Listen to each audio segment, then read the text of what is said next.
porque no hay problema. Buenas tardes, gracias por haber venido. Primera presentación del nuevo curso de presentación, el ciclo de presentaciones de La Rosa.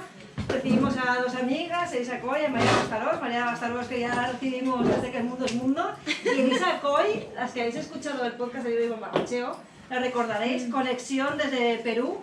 Había revueltas en Perú cuando conectamos contigo, que estabas de viaje, y estuvimos hablando de residencia bisexual, del hecho de viajar sola. Y tenías ya en ciernes este libro, porque fue hace un tiempito. Sí. Entonces, pues aprovechamos la circunstancia que mañana estará en Artea Teatro haciendo el monólogo Gloria. Os he pasado los links, estoy un poco pesada, pero creo que igual no es suficiente, así que, bueno, todavía creo que quedan entradas a la venta. Mañana a las 8:30, Teatro Artea. Está por la avenida del Cid, para que os situéis un poco.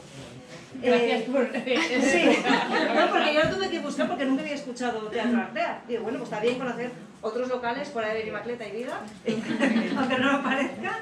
Y estará Elisa con el monólogo Gloria. Así que nada, vamos a disfrutar ahora de hablar de amistades, de vínculos, de otras relaciones, de formas de estar en el mundo. Y os dejo con ellas.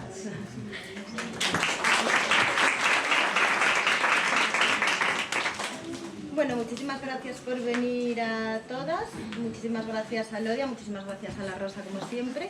Estamos aquí para presentar este libro maravilloso, el último libro de Elisa Coy, escritora, activista, dramaturga. Este es un libro que a mí concretamente me ha encantado, me ha removido porque contiene una cantidad de temas de los que últimamente hablamos mucho entre las mujeres, pero además como vistos con una luz nueva, ¿no? Como con una luz renovada que a mí me ha enriquecido un montón.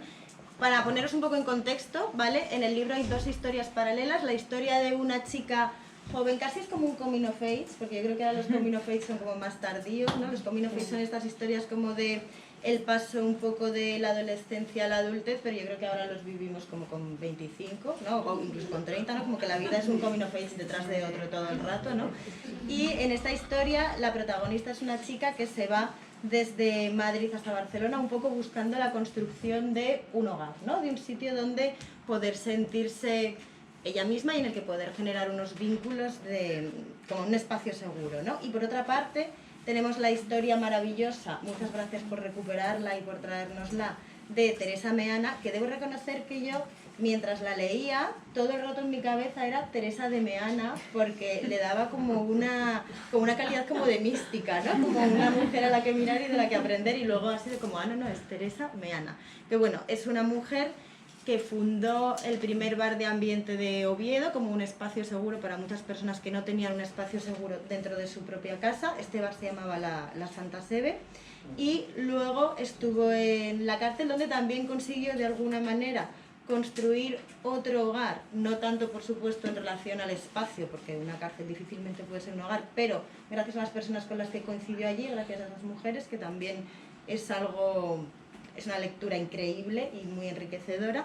Y finalmente volví a Oviedo, un pueblecito muy cerca de Oviedo, donde, ya siendo mayor, funda el hogar definitivo, el hogar con el que todas soñamos, que es ese hogar en el que vives acompañada por tus amigas. Y además, de una manera para mí muy inteligente, que es vivir acompañada por tus amigas, pero además no con la compañía constante de tus amigas, porque cada una tiene su apartamento, están todas en la misma finca, ¿no? Pero tienen sus espacios propios. Y bueno, son dos historias entre las que hay todo el rato muchos espejos, muchos paralelismos y esa búsqueda constante de hogares y no marcados además por la búsqueda del hogar para siempre, que eso también me parece muy interesante, ¿no? No ese hogar heredado un poco del concepto del matrimonio, del amor romántico, de si esto no es para siempre, entonces significa que realmente nunca fue un hogar, sino entendiéndolo como algo efímero, con personas que a veces luego pueden desaparecer de tu vida, pueden estar más, pueden estar menos, pero que eso no desmerece la experiencia ni la existencia de ese hogar que ha sido, ¿no? Que ha sido un hogar de verdad. Y para mí al final es un libro un poco sobre la amistad femenina y sus múltiples posibilidades. Entonces, lo primero que quería saber, Elisa, es, porque creo que detrás de toda la escritura siempre hay una intención, siempre hay algo que queremos contar, pero siempre tiene que haber un deseo, ¿no? ¿Cuál es el deseo que te impulsa a escribir Nosotras vinimos tarde? Bueno, antes de nada, muchísimas gracias por venir. Hay muchísima gente aquí, o sea, esto es increíble. Una nunca sabe, lo estábamos antes hablando, cuando se organiza una presentación, cuántas personas van a venir, a veces es un poco la ruleta, sobre todo con un libro que ha salido hace casi un año. Entonces es como muy emocionante venir aquí y recibir o sea, tener este recibimiento. Gracias, y también gracias, María, por acompañarlo. Que guay. Justo antes hablábamos con lo de la motivación de escribir, que claramente el dinero no es la motivación para escribir es el dinero, buena suerte, y estas cosas hacen que sea más valioso.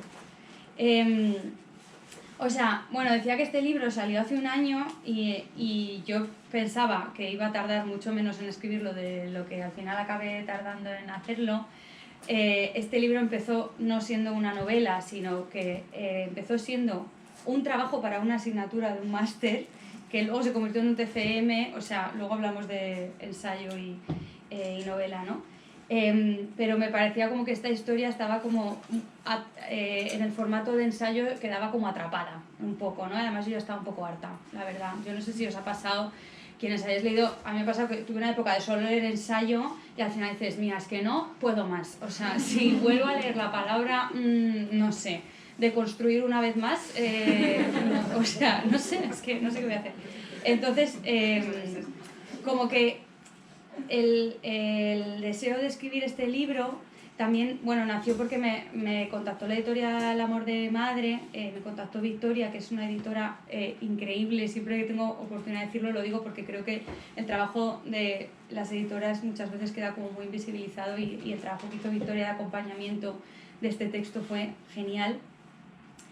Y me dijo, ¿te apetece publicar alguna cosa? ¿Quieres publicar, no sé, pues un ensayo, una novela? Y dije, ensayo no. Y de repente como que lo vi súper claro y dije, mira, tengo esta historia que creo que se puede convertir... Dije, tengo este trabajo escrito, creo que lo podemos convertir en novela, ¿no? Y bueno, eso fue como pegarse golpes contra una pared todo el rato, porque claro, una es una neurótica, y yo no quería soltar todas las cosas.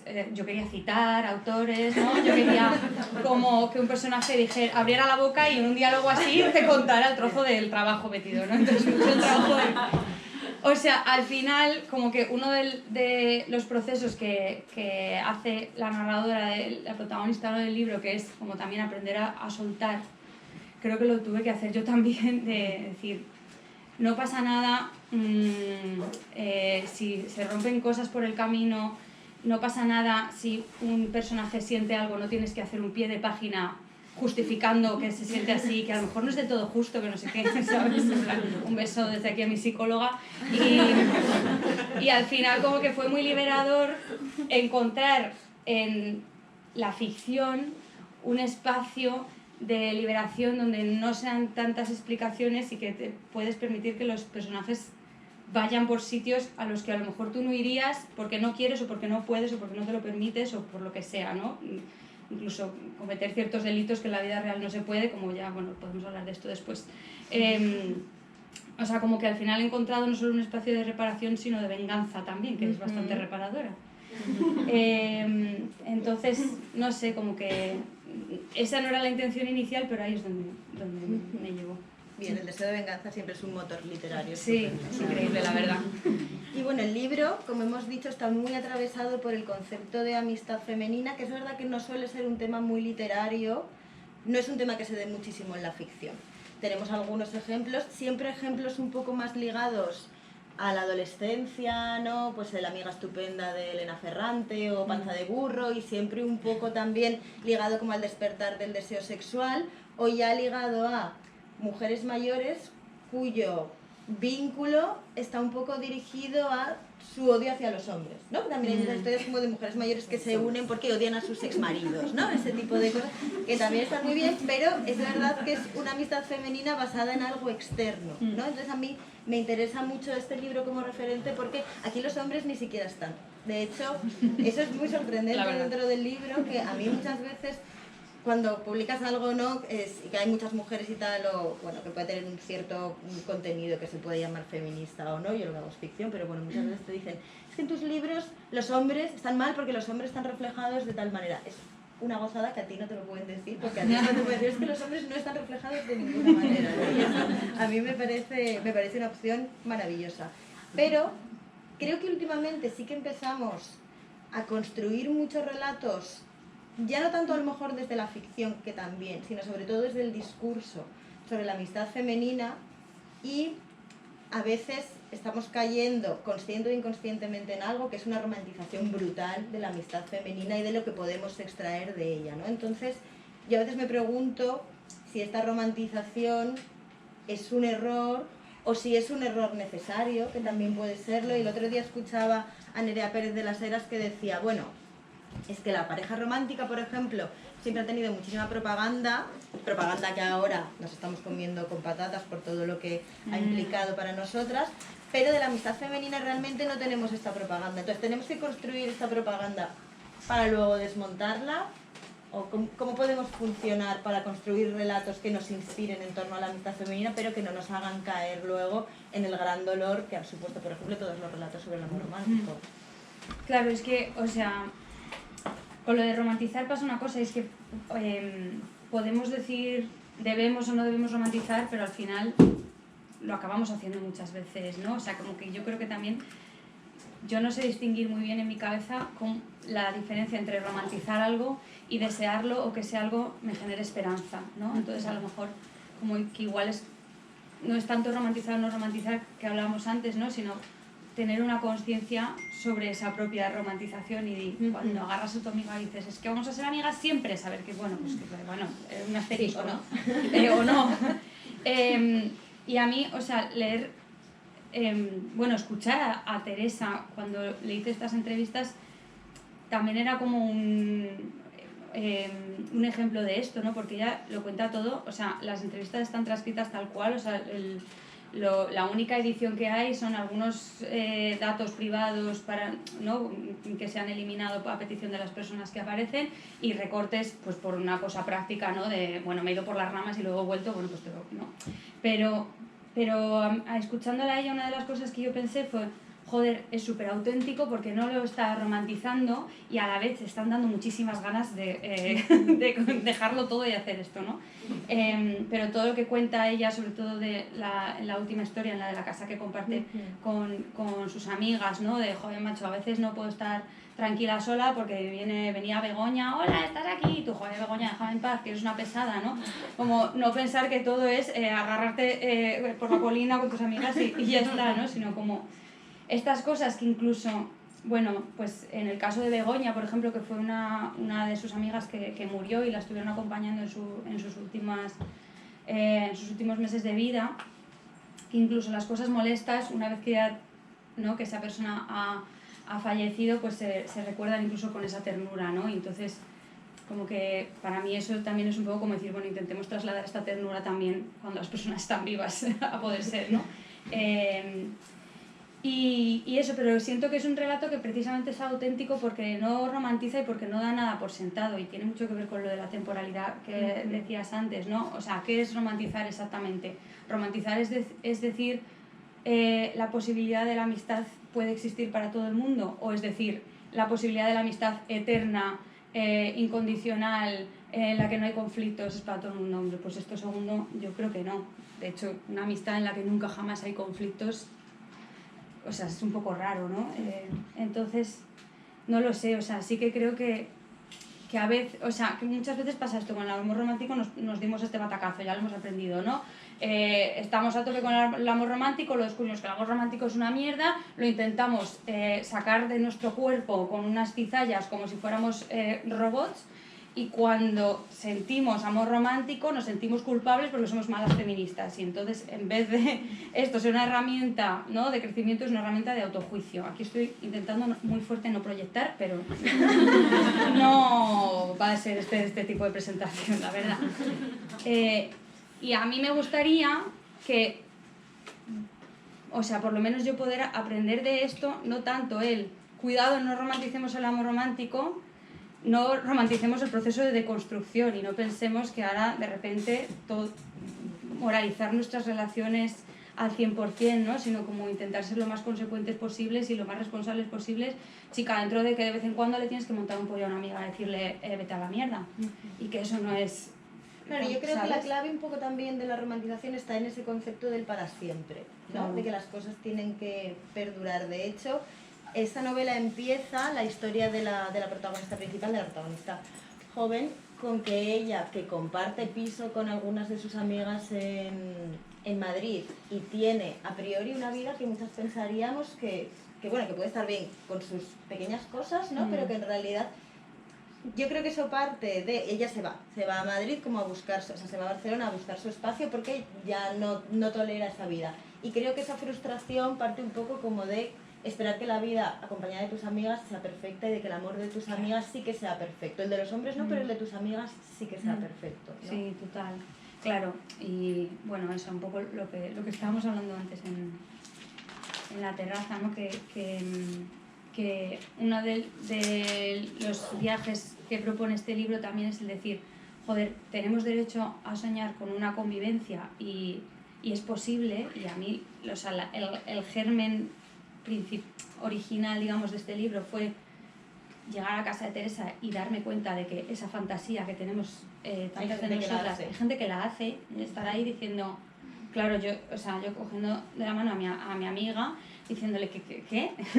y Teresa tan tranquila, en plan, sí, venga, pasad de aquí, no sé qué, no sé cuántos es, nosotros como teniendo esa escena del libro es totalmente real. Y a la vez, o sea, decir, tenemos derecho a soñar con esto y es posible, y a la vez la convivencia no es necesariamente la única manera de acompañarse. La amistad, ¿no? Y no siempre es posible. Podemos ahora hacer digresión y hablar de los precios de alquiler y el Ministerio de Vivienda, pero bueno, tampoco queremos enfadarnos mucho, ¿no?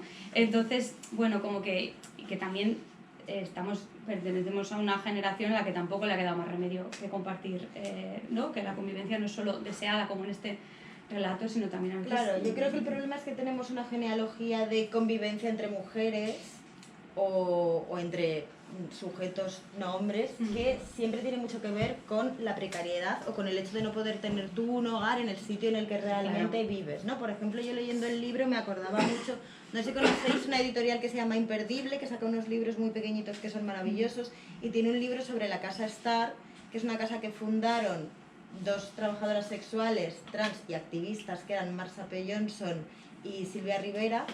Y ellas fundaron esta casa en realidad para acoger a todas las personas jóvenes, trans, trabajadoras sexuales también, jóvenes, etcétera, para que ellas no tuvieran que hacer la calle y pudieran tener un espacio donde se sintieran seguras y donde no vivieran violencia. Claro, eso, contado en el libro, es un espacio maravilloso porque es un hogar construido para personas que no tienen ese hogar en ninguna otra parte, pero es un hogar un poco obligado, ¿no? Porque eso, construimos ese hogar o la otra opción es la muerte, ¿no? Y lo que es muy guay de este libro es que es un hogar construido desde el optimismo y desde la elección, ¿no? No está motivado porque no es que no podemos pagar un alquiler, entonces tenemos que convivir entre amigas, o es que nos hemos quedado solteras, entonces voy a vivir con mi hermana, ¿no? Que es como, o sea, el relato muchas veces de mujeres que viven juntas que tenemos es mujeres pobrecitas que se han quedado solteras y entonces ahora viven juntas y tienen gatos, que a mí me parece un relato de puta madre, ¿no? Pero siempre se nos ha contado un poco como un fracaso de todo lo demás. Y en este libro no es así, y eso está muy bien, sobre todo porque nos remite a una historia que además es real. Entonces encuentras ahí un espejo que es muy guay. Y luego hay otra cosa que se toca en este libro que creo que también estamos empezando a intentar hablar de ello.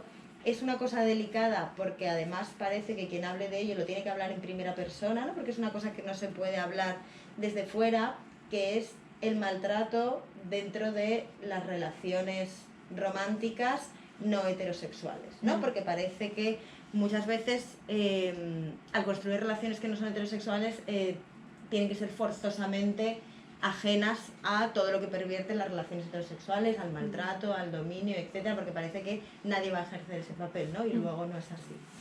Sí, o sea, esto es un tema que a mí me da mucho miedo meterlo en el libro, y precisamente que sea ficción y no ensayo me permitió también, como decir, lo está diciendo el personaje, ¿no? Se llama él. Sutil. Entonces, justamente con Nerea Pérez de las Heras hablamos en el podcast de Lo Normal, que me entrevistaron sobre este tema concretamente, ¿no? Y le decía que muchas veces parece que hablar de violencia intragénero o hablar de violencia que se produce en parejas que no están formadas por un hombre y una mujer cis, ¿no? Parece que hablar de eso es traicionar al feminismo de alguna manera, y invalidar las violencias machistas o la violencia de género, ¿no? Es decir, como parece que le estamos dando la razón a los fachas cuando dicen que la violencia no tiene género, y es como, no. O sea, no caigamos tampoco en la trampa de decir para que los fachas no sé qué, no vamos a hablar de esto, que es urgente hablar de ello, porque, bueno, pues porque a la mínima que se habla de ello, surge, o sea, aparecen un montón de cosas. En los espacios en los que yo he estado, incluso al publicar un artículo, saqué un artículo en Picara sobre esto, y la respuesta fue como, hostia, ¿no? O sea, como parece que es un secreto a voces, y eso es un poco jodido, porque al final estamos incluso encubriendo, ¿no? De alguna manera nuestras propias comunidades, personas que están agrediendo a otras personas con tal de mostrar también esta cosa que nos pasa a las personas LGTBIQA+, yo creo, que es decir, nos han metido tanta mierda desde fuera que tenemos que mostrar que el mundo que estamos construyendo es perfecto y está libre de fallos y es genial, ¿no? Como esto de esto es modélico y por tanto, ¿no? Como un poco de mostrar. Y creo que en esto cometemos el error de meter toda la mierda debajo de la alfombra, pero tampoco la estamos gestionando de puertas adentro, creo. Entonces, bueno, como que yo por lo menos he encontrado muy pocos relatos más allá del libro de Carmen María Machado. Hablábamos antes de este libro, La Casa de los Sueños, no sé si alguien lo ha leído, es un libro increíble de Carmen María Machado, que además me ha gustado mucho. Claro, hablar de este libro podría ser hacer un spoiler. Bueno, a ver, desde el principio ya da cuenta de la vaina, ¿no? No sé. Digo el final. Ah, lo del final, claro, al final igual no. Ya, al final no. Vale. Bueno, es un libro maravilloso, leerlo. No, sí, total. Y de este tema también creo que hay una cosa que creo que afecta concretamente a las personas bisexuales. Ya he tardado 15 minutos en hablar de bisexualidad, o sea, que es el relato este de en cuanto dejes de relacionarte con hombres cis, ya se acabarán todos tus problemas, porque en nuestras comunidades todas somos feministas y los cuidados y no sé qué, no sé cuántos, ¿no? Y compañera cebollera, que aquí ya está, ¿no? Pues no está. O sea, quiero decir, ¿es otra movida? Sí. ¿Tiene otra estructura delante? Sí. Obviamente no invalida el terrorismo machista que nos mata, evidentemente, ¿no? Pero esto no es un concurso de ver qué violencia es peor y entonces a la que es peor le ponemos, ¿no? El foco y el resto nos olvidamos, ¿no? Porque además no funciona así. Porque ya sabemos que además el machismo no es lo único que nos atraviesa, ¿no? Que hay un montón más de opresiones, o sea, 2024, ¿no? Pero creo que este discurso, bueno, pues eso que, por ejemplo, en el libro también lo quería como mostrar un poco, ¿no? Esta particularidad además que ocurre a veces en la violencia intragénero, que yo he oído en varios espacios también, de pensar, decido ya no relacionarme nunca más con hombres porque pienso que de esta manera ya no habrá violencias. Y este discurso que tenemos de aquí no hay violencias, aquí no hay violencias, lo que hace es que muchas veces sea mucho más difícil identificarlas porque piensas, no, esto me lo estoy inventando, esto no es violencia, esto es un conflicto, ¿no? Como esa luz de gas proyectada desde fuera, pues la puedes proyectar tú hacia ti misma, ¿no? Sobre todo si te han dicho que aquí ya está, ¿no? Y que yo creo que es mucho más difícil señalar y esto es lo que pasa también en el libro, ¿no? Señalar a alguien que forma parte de tu comunidad que a alguien que no forma parte de tu comunidad porque lo sientes como una traición. Claro. Entonces es muy complicado navegar esto y creo que aunque no es una conversación fácil, yo no tengo tampoco respuestas, creo que nadie, ¿no? Pero creo que solamente hablando de ello, sin miedo a que parezca que nos estamos tirando a los lobos, creo que puede ayudar bastante, la verdad. Entonces, bueno, pues esta historia es un trocito pequeño del libro, pero bueno, ahí está. De hecho, yo me quedé bastante a gusto también escribiendo. Sí, creo que el libro al final trata de poner el ojo como en un montón de temas desde los que no hablamos y, de hecho, quería leer un trocito, pero te lo voy a dejar que lo leas tú, que tiene que ver... ¿No? ¿Lo leo yo? Vale. Que tiene que ver mucho con la mirada. A mí me gustó mucho porque está al principio del libro y me funciona un poco como una metáfora del libro en general, ¿no? De cómo todos tenemos una mirada particular que nos van educando de una manera hasta que pierde un poco como la singularidad, ¿no? Ahora cuando lo lea vais a pensar, bueno, no es exactamente eso, pero bueno, yo os voy a leer igual. Creo que faltaba poco para que me pusieran el parche, pero hasta que llegó ese momento recuerdo que me encantaban mis gafas. Eran los años 90 y las gafas diseñadas para criaturas tenían la montura de plástico grueso con una goma elástica que rodeaba la cabeza. La montura de las mías era transparente y tenía dibujos de virutitas de colores pastel, rosa, amarillo, azul claro. Eran increíbles esas gafas. Me las quitaba como le había visto hacer a mi abuela, dejándolas reposar sobre mi pecho, sostenidas por la goma que no paraba de enroscarse sobre sí misma y que siempre iba llena de roña. Pero cuando llegó el parche, mi mirada perdió un punto de apoyo, también la que rebotaba sobre la cruel superficie de los espejos. Su reflejo me devolvía una parte de mi cara tachada, como en obras hasta que se arreglara. Y yo no era consciente de que hubiera algo que arreglar.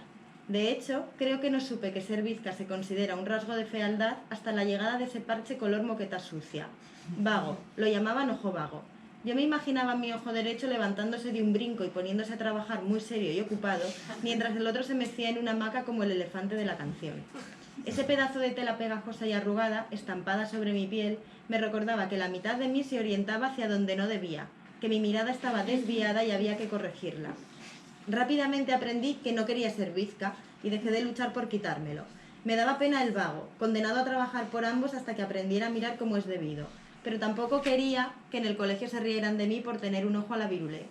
Así, cuando el parche abandonó mi rostro, volviendo a dejar pasar la luz y los colores de un mundo aún rebosante de misterios, sonreí encantada a la oftalmóloga que me felicitó por ser tan obediente.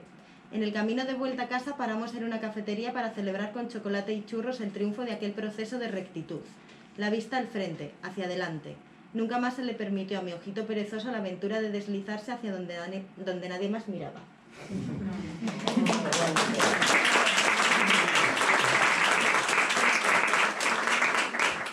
Bueno, ¿hay algo del libro? ¿Quieres decir algo sobre eso? Es una tontería. Nada, que hasta que no te lo he oído leer no había caído en que Bizca empieza por Vi, pero ya está, perdón.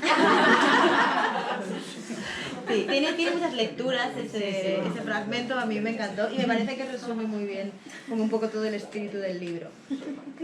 Hay una cosa que hace que yo me sentí súper identificada, que es lo que hace esta chica, la protagonista, cuando llega a Barcelona para empezar a construir su hogar allí. ¿A dónde va? A la Asamblea Feminista, porque es como el sitio en el que una construye como unas amistades que cree que van a funcionar y que pueden merecer la pena. Entonces yo me pregunto, ¿es el activismo feminista, o lo que aquí parece que puede serlo, un hogar, o el activismo LGTBIQ+? Claro, o sea, aquí es que yo creo que hay una particularidad muy concreta y es que el colectivo al que ella se acerca es un colectivo de activismo bisexual.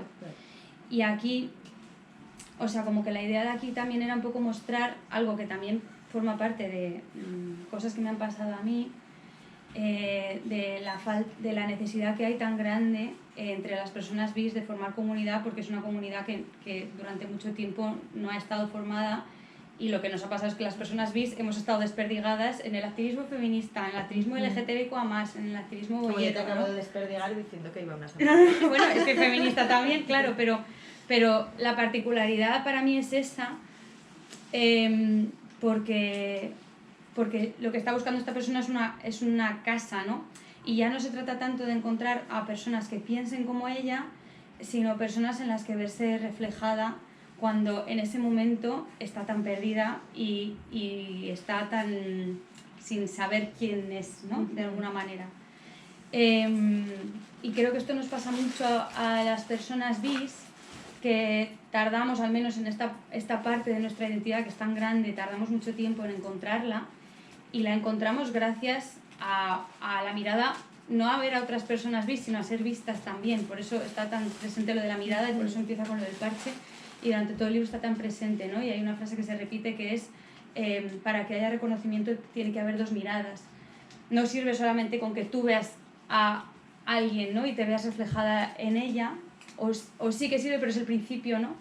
Pero para mí yo creo que hay algo muy valioso y muy como un clic cuando alguien te ve a ti, ¿no? Porque muchas veces esto desde la bisexualidad, pero también se puede mirar desde otros lugares, ¿no? Estamos muy acostumbradas a mirar desde la sombra, ¿no? Y decir, o desde el armario, desde la oscuridad del armario, ¿no? Decir, o sea, yo he crecido viendo, esta persona se nombra bi, ¿no? Personas famosas, no sé qué, no sé cuántos, pero ¿por qué yo no me he podido nombrar bi hasta muy tarde? Pues porque yo no me he sentido vista, ni siquiera por mí misma, ¿no? Como bi. Por eso hay tanto esto de lo que se está buscando es un reconocimiento, no tanto si... ¿no? O sea, bueno, evidentemente, si piensas como yo, pues obviamente pues no vamos a tener amigas que apoyen el genocidio, ¿no? De Palestina, obviamente. No vamos a tener amigas fascistas, pero dentro de unos parámetros ya no es tanto lo que pensemos, sino si yo soy vista en un espacio, ¿no? Y para mí eso es muy importante, como que para mí un espacio en el que estar a gusto, no digo mucho espacio seguro porque me suena un poco como policial, ¿no? Pero un espacio amable es un espacio donde tú sientes que eres vista, yo creo, y donde tú ves también, ¿no? al resto. Y por eso el primer lugar al que se acerca es este, y ojalá cada vez haya más colectivos bis a los que las personas se acerquen en la realidad y no solo en el libro. Y hablando de espacios seguros, vale, vamos a cambiar espacios seguros, vamos a decir, porque además seguros a qué nivel, ¿no? Seguros de que no te impactan la cara, Pues, pero seguridad total, emocional, eso no existe, ¿no? Entonces vamos a decir refugios, ¿no? Entonces, puede ser la literatura, además de los colectivos, etcétera, con los que contamos, además de las amistades femeninas, puede ser la literatura también un refugio. O sea, para mí lo ha sido toda la infancia, ¿no? O sea, bueno, me imagino que esta librería estaba llena de empollonas que de pequeñas estaban pegadas siempre a un libro, ¿no? O sea, para mí lo ha sido mucho tiempo, me da mucha rabia porque siento que he perdido mucho el hábito de la lectura en general bueno, no voy a ser la abuela que haga las pantallas, ¿no? Pero yo sí que siento que he perdido más de eso, ¿sabes? Es verdad. También he perdido vista, que también, bueno. Pero, o sea, sí que siento que puede ser un refugio y puede ser una herramienta para crear comunidad. O sea, es muy bonito cuando... pasa que estás en una presentación de un libro y se te acerca, me ha pasado varias veces y ha sido muy bonito como se acercan varias amigas en plan, nos hemos comprado esto entre todas, en plan, y se lo tengo que dedicar como a varias, ¿no? Y es como, joder, tío, esto es increíble, en plan, como que un libro sea un espacio de encuentro, ¿no? O le voy a regalar esto a mi amiga no sé quién, el de resistencia bisexual siempre es, a ver si se da cuenta, ¿sabes? A mí me parece genial, chicas, la verdad, o sea... Pero eso, ¿no? Como que el libro sea como forme parte de una conversación o que sirva para generar una comunidad y no sea solamente tu conversación como autora con la persona que te está leyendo, que eso solo es el inicio, ¿no? Sino que genere otros espacios también para, bueno, lo que hablábamos de la venganza, ¿no? Todas las venganzas que no se pueden dar en la realidad, esto lo sabemos, ¿no? En plan, las personas queer, en plan, es en el libro donde le tienes que... Bueno, es que no os quiero hacer un spoiler porque esta parte sí que es guay, pero bueno, hay un momento del libro en el que se comete, digamos, un delito, digamos, de venganza que si estáis explotadas por vuestros jefes os gustará leer. Entonces, pero eso tiene sentido porque se hace con una amiga y lo bonito de ese momento es que están juntas, ¿no? Entonces, creo que la literatura también tiene el poder, igual que la amistad, de cosas dolorosas convertirlas en algo catártico, de lo que reírnos o sobre lo que recuperar el relato, que es recuperar el poder. Yo tengo una teoría un poco absurda, que es que yo he pertenecido a muchas asambleas feministas, a muchos colectivos cuando era más joven, y es verdad que cuando empezó toda esta marcianada de las TERF, etcétera, resultó que había gente a nuestro alrededor con la que en realidad pensábamos cosas muy distintas, y entonces fue un momento un poco, pues como de que ese hogar se desmontara, ¿no? Y ya me distancié de ahí, me distancié también muchísimo de todo el tema del ateísmo, también estaba muy cansada porque es una cosa que puede ser muy agotadora y el estar siempre mirando el mundo desde ahí, al final también te quita muchas cosas, creo yo. Pero tengo una teoría que es que conforme, no sé si es una cosa como de la contemporaneidad más actual o es una cosa de conforme te vas haciendo mayor, pero tengo la sensación de que los clubs de lectura de autoras y puede que incluso las clases de cerámica están como sustituyendo a los colectivos feministas a los que yo pertenecía, porque es verdad que yo ahora donde voy a conocer chicas y a estar con mujeres con las que puedo opinar parecido, además es muy interesante que sea parecido pero no tanto, no tanto como pasaba en un colectivo feminista que además todo el rato se hablaba de las mismas cosas y que al final llega un momento un poco como de cerrazón, ¿no? Como de vamos a volver a hablar de esto otra vez, más. ¿no? Y eso también puede ser muy limitante. Y sin embargo, en los clubs de lectura en los que además estás leyendo autoras, pero estás leyendo autoras con unas realidades súper distintas a ti, estás leyendo ficción, a poder ser no estás leyendo ensayo, y entonces se dan otro tipo de diálogos que para mí es un poco lo que sucede en este libro, de que no todo lo importante es el activismo o las grandes misiones o las grandes gestas, sino la intimidad. Y a veces la intimidad es mucho más pues hablar de un libro o cocer un jarrón, que también es una cosa bastante íntima. Es que yo creo que, o sea, yo creo que lo de la cerámica es porque estamos todas ansiosas, deprimidas. Sí, yo me apunté por ansiedad, claro. me quedé por amigas. Pero porque estamos fatal, porque yo creo que también, bueno, o sea, no vamos a hablar del maldito año, ¿no? Que ya sabemos, pero creo que eso pasa una factura que todavía estamos pagando, creo, o sea, creo que cada vez estamos, o sea, que el contexto en el que estamos viviendo, por lo menos las personas atravesadas por nuestras tanto opresiones como privilegios, ¿no? Yo hablo también desde un sitio muy privilegiado, pero atravesado, ¿no? Como por cosas como precariedad, ¿no? Explotación en el trabajo, este tipo de mierdas, hace que también es como no tengas ya, o sea, yo siento que hay como tengo una sensación en mis entornos al menos como de quemazón con el activismo, en plan, chicas, no puedo más, necesito hacer un jarrón, la verdad. Porque me da una buena moldura. Sí, no puedo ya más coger hasta una asamblea porque es que o sea, no, entonces como que también creo que es un buen momento como para plantearnos desde qué lugares estamos haciendo el activismo y a qué le estamos dando más valor y a qué no le estamos dando valor, porque bueno, y algo que también está reflejado en el libro que le pasa a la protagonista, ¿no? Y es que de los espacios de activismo al final ha cogido una retórica que al final no se la ha podido sacar de dentro, ¿no? Y al final esa retórica se convierte como en una serie de normas morales éticas que si las incumples, pues como lo que decía antes del amor romántico, ¿no? Es que eres mala feminista y no sé qué. Cuando nadie le está diciendo eso en verdad, ¿no? Pero ya te lo dices tú a ti misma, ¿no? Entonces si tienes ahí issues con la culpa, pues buena suerte, ¿no? Porque coges un libro de ensayo y parece que te estás leyendo la Biblia. Entonces sí que creo que estamos como intentando buscar espacios más amables donde hablar de forma más distendida y no sentir que tenemos como a la policía vigilándote a ver si vas a decir algo ¿no? que pueda estar mal, pero creo que desde ahí es donde tenemos que hacer espacios de activismo, espacios en los que haya lugar para el cansancio y el agotamiento que nos atraviesan y también para el error y la amabilidad, ¿no? Que bueno, que sí, no sé, también. Bueno, pues estamos en ese proceso todas, ¿no? De dónde están los límites, podemos empezar a hablar de punitivismo, tampoco hace falta, ¿no? Pero como que creo que sí, hay cosas del espacio de la cerámica que si lo trasladamos al activismo, igual podemos hacer más cosas. Sí, cosas para tirar. Sí, tal cual. Bueno, y quería hablar del título, antes de pasar a leer un fragmento en el que se explica un poco, pero cuéntanos un poco cómo se decide este título.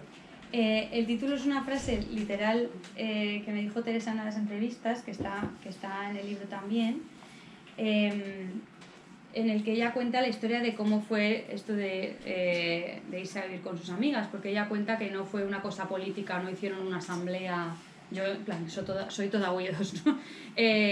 Sino que fue como una cosa así que surgió un poco más entre amigas, en plan de oye, oyeron que había como unos pisos que eran como siempre, un VPO. Sí, no son de protección, es un piso que son más baratos si no tienes una primera vivienda comprada. Eso es, sí, si no tienes nada en propiedad te salen como baratísimos, ¿no? Y entonces ella cuenta que cuando fue a firmar estaba todo lleno de parejas súper jóvenes comprándose su primera casa y ella era la única señora súper mayor firmando su primera casa, ¿no? Y entonces ella dice la frase, se nota mucho eso, que nosotras vinimos tarde. Y a mí esa frase me encantó porque yo tengo la sensación, y lo he transmitido también mucho en el libro y creo que nos pasa a muchos, ¿no? Que creo que es algo también un poco generacional de sentir que estamos llegando tarde a todo, ¿no? Estamos viviendo la adolescencia muy tarde, si sois personas queer, sobre todo bis, ¿no? Esta segunda adolescencia que vives, no digo ya a los 20, sino a los 30, a los 40, a los 50, ¿no? De encontrar tu identidad que se suponía que la tenías que haber encontrado mucho antes, estar también en situaciones de precarización, etcétera, etcétera. Parece que estamos viviendo como encapsuladas en una adolescencia pero nos vamos haciendo mayores, ¿no? Y hay una ruptura de identidad de la que también nos podemos reapropiar, ¿no? No os estoy contando nada nuevo, en verdad. Entonces me gustó mucho que pensar que es algo, o sea, algo que pensaba que era como tan generacional, de repente vérselo contar a una persona que tiene 70 años y contárselo me da de la risa, en plan, sí, jaja, y yo, o sea, esto que a mí tanta ansiedad me da, ¿no? De la edad que tengo ya tendría que tener esto y lo otro, no sé cuántos, ¿no? Y creo que esto es algo que es muy valioso de los relatos de Teresa, que cuenta cosas que cuando yo las pienso en mí a veces me dan como mucha ansiedad y ella los cuenta como tan tranquila, ¿no? Que también pienso, joder, ojalá ir en esa dirección de estar tan tranquila y con 70 años que me la sude todo tanto como se la suda esta señora, la verdad. Genera mucha paz. La verdad. Entonces, bueno, como que es un poco reivindicación de está bien llegar tarde, de que llegar tarde también es un fracaso de las temporalidades normativas que nos marcan desde fuera, a los que a lo mejor no queremos obedecer. Y también me gusta mucho que no diga llegamos, sino que diga vinimos, que venir significa, no es exactamente volver, pero sí que indica como que hay alguien esperando, claro. Que hay alguien te está esperando, ¿no? Entonces, aunque no la conozcas incluso todavía. Voy a leer un mini fragmento de Teresa hablando sobre esta casa compartida, sobre esta finca compartida. Es como si fuese tu habitación propia, ¿sabes? Cuando vuelves con tus amigas, tu habitación propia en este pueblín. Y no sé, a veces lo siento como un refugio, ¿sabes? Como un refugio. Y no fue un proyecto de gente como tanta que conozco, como las vascas que conozco, que se pusieron a buscar sitio, hacerlo en comuna, un fondo. No, surgió así, fue bastante personal pero por coincidencias de unas amigas. Todas éramos amigas de la época de la facultad, del año 70, que entramos todas a la vez, de la misma edad, todas cosecha del 52, ¿sabes? Imagínate. Tenemos las llaves de las casas de todas, ¿sabes? Cuando vinieron amigas, ¿cuántas veces me dijo Begoña? ¿Les puedo dejar tu piso a unas alemanas que vienen 4? Sí, yo estaba fuera. Otras veces yo a otras, siempre. Y eso es muy buen rollo, ¿sabes? Que todas podamos usar los pisos de todas. Este es más grande, este es más pequeño. Yo no tengo terraza, ella sí. Yo me voy y me sacaban a la perra. En fin, es el buen rollo de la comunidad entre unas amigas y sobre todo al mismo tiempo sentirte acompañada pero en tu piscín, ¿no? Mientras se pueda, claro, porque llegará un momento en que no se podrá. Y por en medio acaba de pasar lo de Begoña.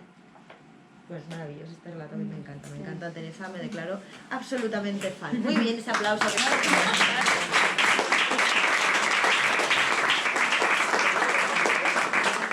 Bueno, no sé si hay algo concreto de lo que quieras hablar más o si podemos dar paso a que toda esta gente pregunte cosas.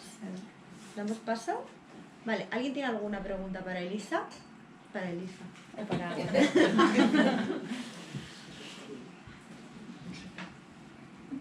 La primera cuesta, pero luego bien que os acercáis, ¿eh? Venga.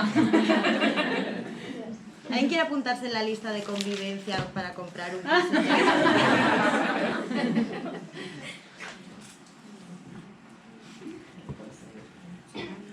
Mira, por aquí. A la hora de entrevistar a Teresa, que entiendo que fue hace mucho tiempo, bueno, más años hasta atrás, ¿no? ¿Cómo gestionaste, si sucedió, la ansiedad de compararte con esa situación? Porque es algo que a mí me está pasando con el libro. Lo he tenido que dejar de la ansiedad que me da. Ay, por favor, Lo siento. Movida mía. El deseo de querer algo así, verlo tan lejano. Sí. ¿Es algo que te pasó? Sí, pero lo proyecté en la protagonista. ¿Eh?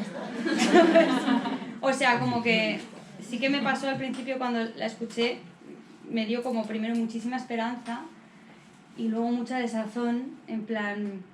Bueno, hay un momento en el que se dice, ¿no? En plan, escucharla también es un duelo, o sea, esta frase, ¿no? Porque sabes que lo que te está contando está también enmarcado en una época muy concreta, en unas circunstancias muy concretas. Ahora, por mucho que un piso no necesites una propiedad previa, buena suerte, ¿no? Y hay un montón de cosas más que no significa necesariamente que sea cada vez más difícil, porque, joder, nosotros no nos ha tocado vivir el franquismo, que está muy bien también, ¿no?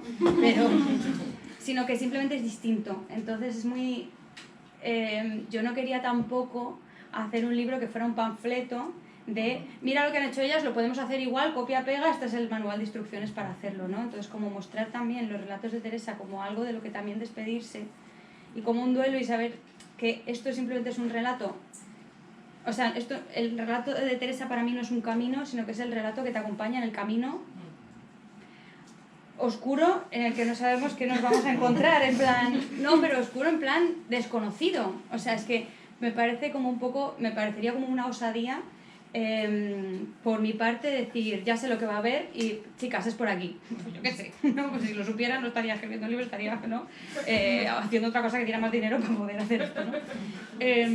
Entonces, bueno, como que sí que eso me di cuenta a lo largo de las entrevistas. Me gusta mucho que me hayas preguntado esto porque eso a mí me pasó igual y dije, en vez de ocultarlo, voy a mostrarlo también, ¿sabes? Y no sé por dónde vas, pero de esto se habla también en el libro es que esto no es el camino, esto es un relato que los necesitamos para tener las fuerzas para avanzar, porque sin estos relatos a lo mejor no tenemos esas fuerzas que necesitamos para avanzar a donde sea que lleguemos, que nos juntamos aquí dentro de 30 años y compartimos historias y vemos dónde hemos llegado, ¿no? Pero mientras tanto las historias es lo que nos empujan, yo creo.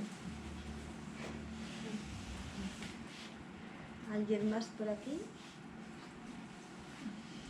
Igual voy a preguntar, o sea, no es una pregunta, pero ¿el valencià català bé? Sí, sí, sí, tal. Que no, és que jo conec a Teresa de les assemblees i de la militància, no la conec personal, i al llegir el llibre sí que me n'adona de com una altra Teresa, no, que no coneixia, bueno, o sea, com en la mateixa línia de com és ella, però com, jolín, una vida que he dit, hòstia, esta persona està en mi, no? En les assemblees i en València i en el activisme, no? I entonces, com estaves comentant tu abans, com que te remet a pensar quantes vides d'activistes, de persones que han estat ahí s'estan perdent, no? Perquè a mi això sí que me remou, no? Inclús d'amigues meues que pensen que després escriuran llibres d'elles o deurien escriure's de la seva vida, no? I de tot allò que han fet i en el que han participat que s'estem perdent, sobretot per ser dones, per no ser algú superimportant, i mira que Teresa és algú ja conegut, però, jolín, a mi això sí que, o sea, gràcies per contar la vida de Teresa, gràcies a Teresa per deixar-se fer-ho, però quantes més, no?, deurien d'estar, no? I això és més un comentari, però que això és molt bonic, la veritat. Muchas gracias. D'això parla molt la Mar Gallego, que también, esto sí que me peleé con Victoria en plan, esto lo vamos a citar, ¿sabes? El personaje leyó en el libro, abrimos párrafo, ¿no? Mar Gallego, si no la conocéis, es una tía increíble, es una mente cósmica, tiene un proyecto que se llama Feminismo Andaluz y habla mucho de andaluzofobia y de muchas otras cosas, ¿no? Y en su libro que se llama Como vaya yo y lo encuentre, habla de esto, ¿no? Y dice hasta que las historias de nuestras abuelas, hasta que los libros de recetas de nuestras abuelas no ocupan el mismo espacio en las estanterías que los libros de teoría feminista, no vamos a poder realmente, ¿no?, como llegar al lugar a lo mejor al que deseamos ir. Y a mí con Teresa me pasó una cosa que también lo quise plasmar en el libro, que es que lo primero que yo supe de ella es esto, ¿no? O sea, lo primero que hice fue buscarla en Google, ¿no? Y es como en Google no vas a encontrar lo que te está atrayendo esta persona o el espejo en el que tú te puedes mirar, porque lo que tú vas a ver en Google o en redes sociales, las tuviera o lo que sea, es la historia de los éxitos, ¿no? Y donde nos vamos a ver reflejadas es en la historia de los fracasos, y los fracasos ni siquiera visto como algo malo, sino el fracaso de la norma al irte a vivir con tus amigas, el fracaso de un sistema que nos quiere escondidas abriendo el primer bar queer de Asturias, ¿no? O sea, como, no sé, el fracaso de un relato de vida que de repente, al romperse, no hay al otro lado soledad. Joder, que es la amenaza con la que nos tienen a todas así cogidas del cuello, ¿no? La maldita soledad. Entonces, no sé, te agradezco mucho este comentario porque para mí era una de las cosas como más valiosas de esto, ¿no? Es decir, contar algo que a lo mejor no se vea, por aportar esto y cuántas historias más nos estamos perdiendo, y a la vez, joder, ojalá esto haga que, bueno, pues que cada vez más este tipo de historias se cuenten, ¿no? O nos interesemos por ellas, que muchas veces también están contadas y cogiendo polvo en una biblioteca, ¿no? Así que muchas gracias.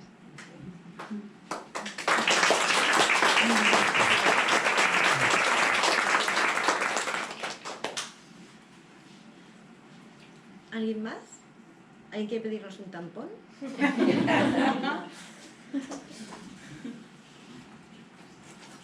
Si queréis aprovechar para preguntarle a María, ya que la tenéis aquí. Ay, no. ¿Cómo lo harías? Pero sí me podrían preguntar. ¿Tengo las reglas? Sí. Hasta aquí. Sí.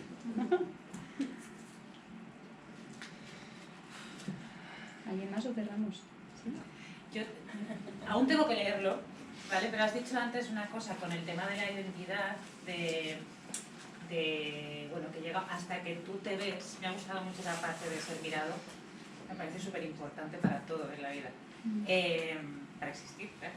Y en el momento ese que en realidad si te miran y te ves tú, digamos, ahí empiezas a construirte, ¿no? De alguna manera. Pero tengo la sensación de que también se produce un duelo de lo que has sido, ¿no? De esta rectitud de modificada, de tal. Hay como un duelo de despedirse de eso. ¿Te refieres a algo concreto o en general? Porque yo me lo voy a llevar a la bisexualidad. Sí, ¿Sí? Hablo de la bisexualidad. Vale. Sí. No sé si está plasmado en el libro, como ya se está buscando también. Claro, o sea, esto es un libro en el que el personaje ya no ha hecho o sea, ya ese proceso está en el pasado, sí, está ya hecho. Entonces te hablo de mí. O sea, para mí no fue un duelo exactamente reconocerme como bisexual, sí a lo mejor como que vino acompañado de muchos miedos cuando no sabía que había otras personas, o sea, fue un duelo mientras duró la soledad, ¿sabes? Porque pensé, me voy de aquí y me voy hacia dónde, a la nada, ¿no? Entonces cuando ya ves que no es la nada, que hay alguien que también están ahí en el mismo sitio que tú, probablemente todas, Dios mío, estoy sola, y enciendes la luz y somos 1000, ¿no? Solo hace falta encender la luz para ver que somos 1000. Entonces para mí el duelo fue eso, el miedo a lo mejor a dejar un espacio que si bien era incómodo y desagradable, en muchos aspectos también ofrecía la seguridad de un sitio conocido. Y también yo creo que toda salida del armario, todo reconocerte en la disidencia requiere el valor de abandonar ese espacio y lanzarte a no se sabe muy bien qué, sobre todo con lo vi, con otras cosas pues sí se sabe a qué, ¿no? Pero lo vi, por lo menos hasta hace relativamente poco no se sabía muy bien a qué, ¿no? Por eso yo soy tan pesada con el tema de la comunidad, tanto aquí como en Resistencia Bisexual, que es el ensayo que escribí antes que este libro, y cada vez que hablo, si alguna habéis estado en alguna charla mía, ya sabéis que soy la pesada de la comunidad, pero porque la comunidad es eso que a lo mejor no te evita el duelo, pero hace que tengas más ilusión por lo que viene y no estés mirando tanto atrás. Y a mí también el nombrarme bi, y aquí es muy bonito leer a June Fernández y si no la habéis leído os recomiendo un montón que la leáis, porque habla sobre el tema de la genealogía,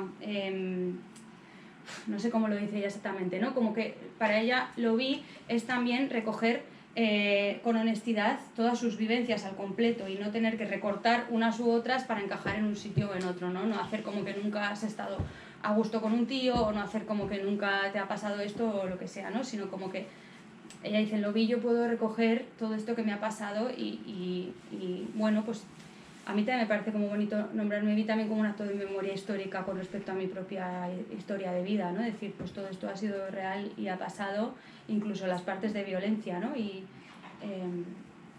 bueno, pues hay cosas que agradezco, hay cosas que la verdad no tampoco soy partidaria de que todo me ha llevado, bueno, lo hablábamos antes también, ¿no?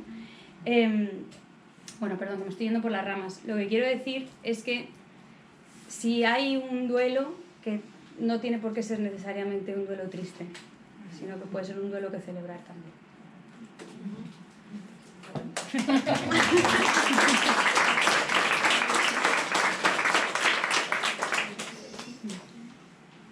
Bueno, después de esta gran frase, ¿algo más o cerramos con...?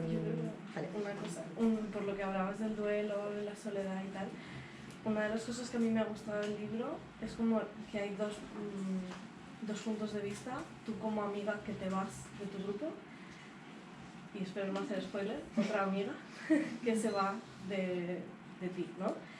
Y como me gusta mucho cómo lo tratas porque, bueno, supongo que a todo el mundo le ha pasado que una amistad deje de existir duele mucho y duele mucho tiempo y como que no sabes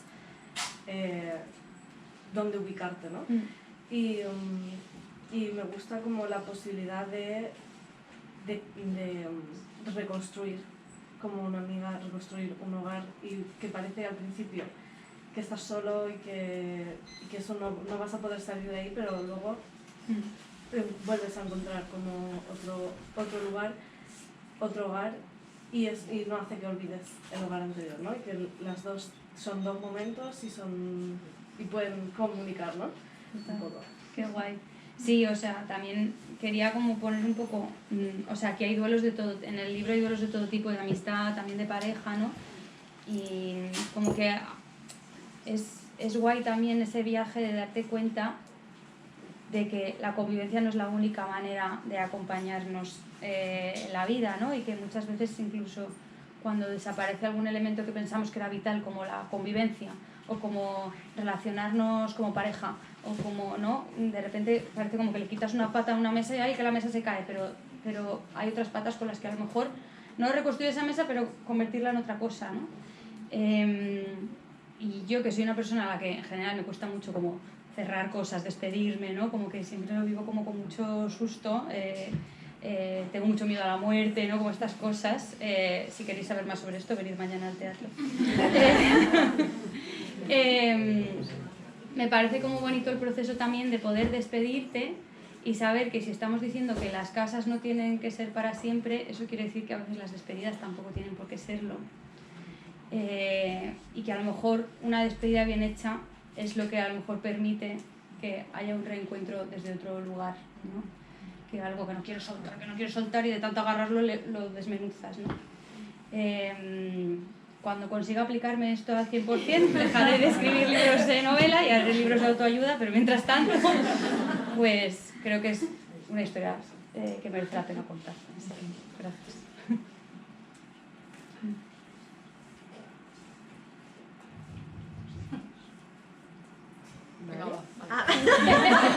Siempre amenazamos con cerrar. Estaba esperando porque quiero formular algo medio normal y medio bien tal, pero como hemos ensanchado mucho esto de pregunta, comentario, bueno. Hay una escena o una cita, es que lo leí el año pasado, no lo recuerdo muy bien, pero en la que dices algo así como... Hay un diálogo entre dos amigas y una dice: cuando seamos mayores viviremos juntas. Y luego la protagonista dice algo así como: qué rabia que ese cuando seamos mayores signifique cuando no quede nada más que priorizar, ¿no? Entonces yo ahí leí como un sentimiento de rabia. Aquí estamos hablando como de mucho de esperanza, de dejar ir, de tal, pero a mí me interesa también como ese sentimiento previo de ira. Yo lo tengo mucho, yo no sé si deseo realmente desprenderme de él alguna vez, entonces me interesa como tu proceso en ese momento para escribir por lo menos esa escena. Y en general, es que en relación con la pregunta que hizo la compañera, que fue: ¿hay esperanza realmente? ¿Qué dejan tus amigas a día de hoy, no? Yo creo que va un poco por ahí, rollo. ¿Dónde colocamos ahí la rabia y si realmente es deseable desprenderse de ella en este tipo de situaciones? Porque a mí eso de cuando seamos mayores me toca mucho las narices. Sí, a mí también. O sea, por eso lo quería poner. O sea, en este libro hay muchísima rabia y muchas contradicciones también. O sea, como que, bueno, pues eso, la ficción permite las contradicciones que muchas veces el ensayo no permite, ¿no? Y además esto ocurre ya avanzado el libro. O sea, quiero decir, no es una cosa que luego los personajes superan, sino que esa rabia sigue ahí de... Joder, ¿por qué estamos todo el rato hablando de cuando seamos mayores? ¿Esto qué quiere decir? Cuando ya no tengamos otra cosa que priorizar, ¿no? Como que esto es una conversación que yo también he tenido con amigas y que creo que es muy difícil tener sin sentir que nos estamos como echando la culpa las unas a las otras, ¿no? También de circunstancias bueno, pues que también nos están atravesando y nos están jodiendo, ¿no? Y nos están queriendo separar también, ¿no? Porque sabemos que el capitalismo nos quiere separadas, ¿no? pero también es como, bueno, pero tampoco podemos caer en la parálisis de es que es el capitalismo y no puedo hacer nada, ¿no? O sea, como que tenemos que encontrar las vías para resistir a eso, ¿no? Lo que pasa es que yo no sé qué vías son esas, por lo que decía antes, ¿no? Porque si no, sería, en vez de una novela, un libro de autoayuda o un panfleto, ¿no? Pero sí me parece que es importante esa crítica, hacerla y hacérnosla a nosotras mismas, en plan, ¿por qué estamos hablando de cuando seamos mayores? ¿Qué está pasando para que no lo hagamos ahora? ¿Tenemos miedo de que si lo hacemos ahora fracasará y entonces quede la nada? ¿Lo estamos dejando, o estamos dejando a lo mejor para el final? O no sé, o queremos priorizar primero otras cosas, en qué lugar queremos poner a las amigas, y si estamos priorizando otras cosas, ¿cuáles son? Y digámoslo, o sea, como que no pasa nada tampoco, porque si no caemos en lo que decías tú de romantizar a las amigas, ¿no? Y convertir la amistad en el nuevo matrimonio, que tampoco hace falta, ¿no? Entonces yo creo que estas contradicciones, hacer como que no existen, es deshonesto, y creo que la rabia es necesaria también, y igual que la convivencia no es la única manera de acompañarse, también tenemos que ser críticas con la manera en la que estamos acompañando y también realistas de qué está condicionando esos acompañamientos y no vernos en burbujas flotando en el aire, sino saber, bueno, pues cuál es tu situación laboral, cómo estás de salud mental, cuándo fue la última vez que pasaste una revisión en la mutua, ¿no? En plan, yo qué sé, como todas estas cosas que creo que nos tocan mucho a todos, ¿no? Entonces me parece que la rabia no se tiene que soltar. Creo que sí que a veces pasa que la rabia ocupa muchísimo espacio en contraposición a el optimismo Mr. Wonderful que nos venden, ¿no? De todo es genial, proyecta, no sé cuántos, entonces decimos, vale, pues no, porque la rabia, ¿no? Pero la rabia sin entusiasmo se queda a veces en la quietud, ¿no? Se queda a veces en el amargor, y creo que tienen que poder, como, no sé si dialogar, pero por lo menos relacionarse y que haya espacio para todo. Entonces, bueno, pues eso, este personaje hace esta crítica, su amiga le responde, ¿no? Y tampoco necesariamente llegan a una conclusión, vale, esta es la conclusión que ponemos en el acta, sino, pues sí, pues todo esto es así y es una mierda, y precisamente por esto hacemos lo que podemos y a ver dónde nos lleva, ¿no? Pero sí, no, la rabia no hay que soltarla, no, por favor.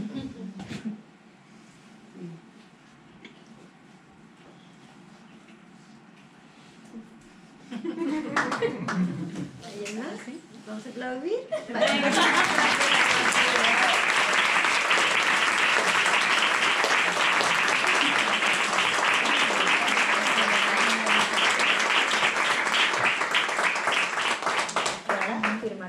Sí, si alguien quiere llevarse un libro firmado, que se acerque. Y eso, quedan poquitas entradas para mañana, si os apetece venir. Y gracias a la Rosa por nada. Voy a ver algo que me Venga, dale. Muchas gracias.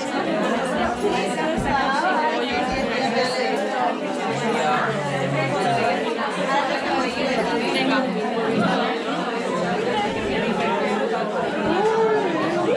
Bueno, aparte como María claro que te lo pido. Ha ido a poner con eso también. Hola. Para el grupo de amigas. ¿Ah, sí, venga. Este es para el grupo de amigas. Los dos. ¿Y quiénes son las amigas?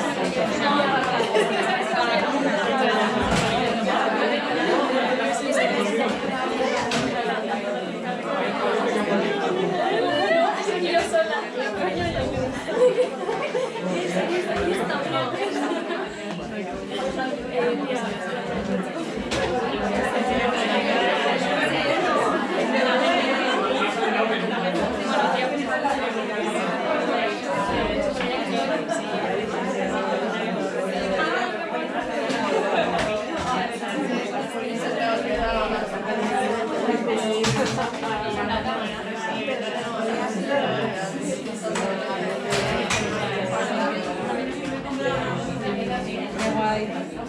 ¿Quién ha firmado esto?